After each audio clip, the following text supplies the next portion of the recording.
الحمد لله رب العالمين الرحمن الرحيم مالك يوم الدين إياك نعبد وإياك نستعين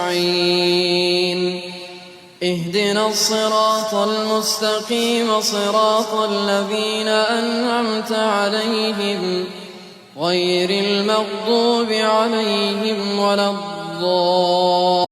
فبأي آلاء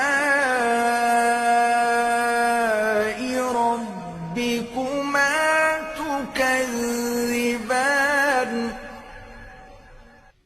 ولمن خاف مقام